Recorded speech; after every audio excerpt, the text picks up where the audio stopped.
بل د دوی د ګمراهۍ سبب داو الله ځکه ګمراه کړو چې دوی به پاکسري پسې ورتله په ډېرو خلکو پسې او الله قرآن کې سبا دا فیصله کړې ده اوس هم خلکو د حق معیار ګڼه ګرځولې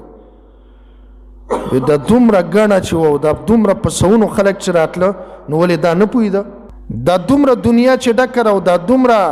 دا یو طرف ته خلک چلیږي دا بل خلک لږ خلک راوتي لکه په وړو کې چې مالګه دوی یو سوی ولې دا ډېر خلک نه پوهېږي نه الله قرآن کې ویلي ډېر خلک نه پوهېږي بلکې د ډېرو خلکو که د تابعداري شروع کړه الله وایي څه وایي ګمراه به دې کړي وإن تطع أكثر من في الأرض يضلوك عن سبيل الله الله قرآن کې وایي که د ډېرو پسې ور روان شو نو څه به دې کړي تاسو پښتو کې مې یو مثال وایي په ډېرو قصابیانو کې غوا څه کېږي مرداري چې کله رایګانې ډېرې شي که نه نو بیا سړی وایي لیونی شومه چې د چا واورم نو په دې ټیم کې به د حق اوره چې کوم د قرآن او سنت خبره ده رای پرېږده بس هر سړی خپله رای نن رای یو پیش کوي سبا بل هغه رای ټولې خطا کېږي دا اوس د ورځ نیمه کې سوټونه و که نه یو صاحب پکې خوب لیدلی وایي چې ما نوراني مخ والا سړی لیدلی والله بالله ثم تالله چې ما لیدلی او پلانکي له یې غاړه ورکړه چې د وخت نرته مبارکي در کوم چې تا ګټلې ده د رسول الله سلم د خوب په باب کې یو قاعده واورئ رسول الله سلم وایي شیطان زما په شکل نشي راتلی زما چې کوم خپل ښایسته شکل الله ورکړی په هغه شکل شیطان معلومه دا شوه چې په بل شکل راتلی شي ځان ته نبي ویلی شي اوس فیصله الټه راووته د خوب تعبیر خو غلط راووته هلته خو ګټه ونه شوه بیله وشوه نو معلومه دا شوه چې راغلی شیطان و رسول الله سلم نه و راغلی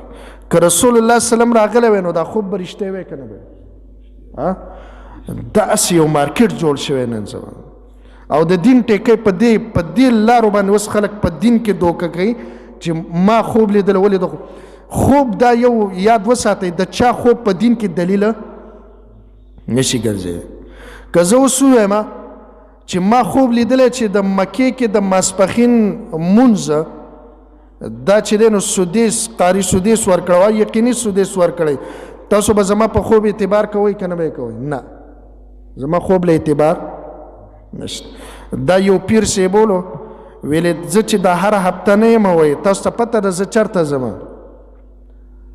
نو هغه ورته ویلې نه وی زه وی حرم ته ځم ویلې بیا ورته خط راولې وی موږ د صحیح حرم ته لیږو لږ صبر وکړه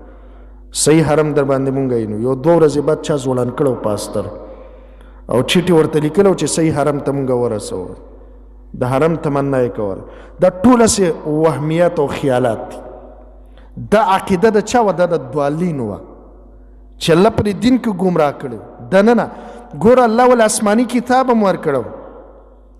الله ورته آسمان طرف نه مبعوث نبی هم رالیږلی خو بیا هم د هغې خبره ونه منه عیسی علیه السلام ورته څه ویلې زما نه وروسته چې کوم نبي را روان دی څه نوم دی احمد د هغې ونه منله دا کم خلک دی دا هغه خلک دی چې کم الله ګمراه کړي دي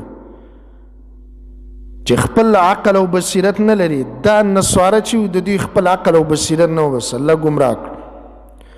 د دین په باب کې هغه سړی کامیاب دی چې الله وله بصیرت ورکړی بصیرت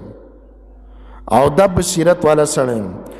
بل دا یهود او نصارا چې الله ګمراه کړه وجه د ګمراهۍ دا وه استحباب الدنیا علی الاخره آخرت په دنیا باندې څه کړو د دنیا یې غوره کړو په څه شي باندې آخرت باندې نو الله ورته ویلې قاعده یې بیان کړه الذين يستحبون الحياة الدنيا على الآخرة اولئك في ضلال بعيد الله وی دا خلق په لرې ګمراهۍ کې